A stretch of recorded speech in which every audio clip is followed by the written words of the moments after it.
Joining me right now with more. Fox News national security strategist and the author of the best-selling book, Defeating Jihad, Dr. Sebastian Gorka. Dr. Gorka, this is someone who had been in our country for 7 years. We don't know when he was radicalized, but he was here from Bangladesh, and he's been here for 7 years. Does this once again get us back to the issue that you talk about so much, that we have to be very careful who's in this country?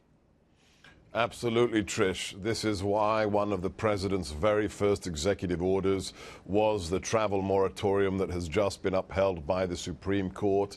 We have a broken immigration system, utterly bankrupt and also politicized under the last administration. We just think about the last New York attack. That terrorist sponsored more than 20 individuals to come into this country. The killers from San Bernardino, the State Department was not allowed under the Obama administration's guidelines to look at an applicant's social media postings for reasons of privacy when social media is a public platform. So for a myriad of reasons, we have to have a halt on people coming from hotbeds of terrorism, and we have to fix the system so we don't have attacks like this happening at the rate they're occurring in Europe. I mean, in some ways, I guess we have to be prepared for it simultaneously, knowing that these people want to cause us so much harm. ISIS put out some propaganda, Dr. Gorka, quite recently, basically targeting Times Square, London, and Paris as well.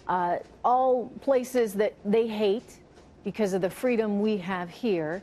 How much more vigilant do we need to be in New York City, and not just New York City, all over this country right now as we head into the Christmas season? All of us have to be vigilant, really, wherever you live. As you've rightly pointed out, the jihadists have made it very clear. They have given the instructions to their adherents.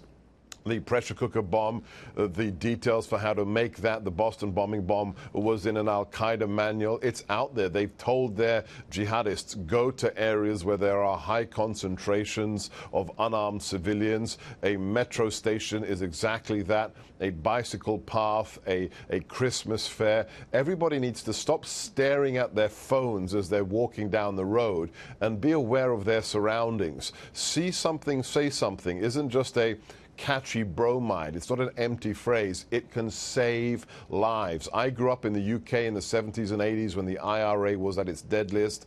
Every day people would be aware. We weren't living in fear, but if you saw an unattended bag, or if you saw something suspicious, you reported it immediately, and in some cases it saved lives. So it's what time about just to someone be aware. acting suspiciously?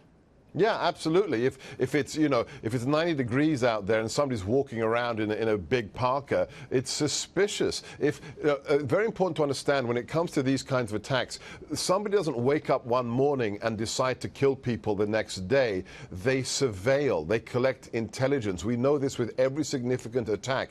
They surveil. If you see something suspicious, why somebody video recording an ugly bridge? Not something beautiful, but something just that no tourist would be interested in. That's how we caught one of the biggest rings here in America more than a decade ago, because somebody saw somebody filming something suspicious. So anything of that nature, don't be afraid. You're not going to get in trouble. If the San Bernardino and the neighbors of the San Bernardino killers had reported the suspicious activity they saw that couple engaged in, those 14 people may be alive today, Trish. Dr. Gorka, the problem is people are afraid because they don't want to be seen as xenophobic. They don't want to be seen as prejudiced in any way. But if they see someone, and again, you mentioned the IRA. Heck, I got a name like Trish Regan and Ireland all over my face, right?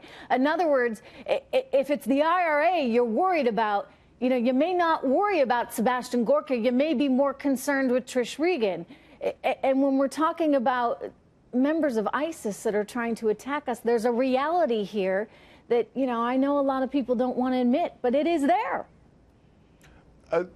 We have to stop worrying. At 12:01 on January the 20th, that oppressive political correctness was dealt a deadly blow by somebody called Donald Trump. As soon as he became the commander-in-chief, as soon as he got back onto Twitter after the inauguration, he sent a very clear message. Political correctness can get people killed, and we're not going to allow it to drive policy or to make people afraid of reporting what they deem to be suspicious. So yes, in the past, maybe under Obama, under Eric Holder, absolutely you could get in trouble. Political correctness was king. But now we have the kryptonite of political correctness in the White House called Donald Trump, and as such, people should no longer be afraid to report things they see as suspicious.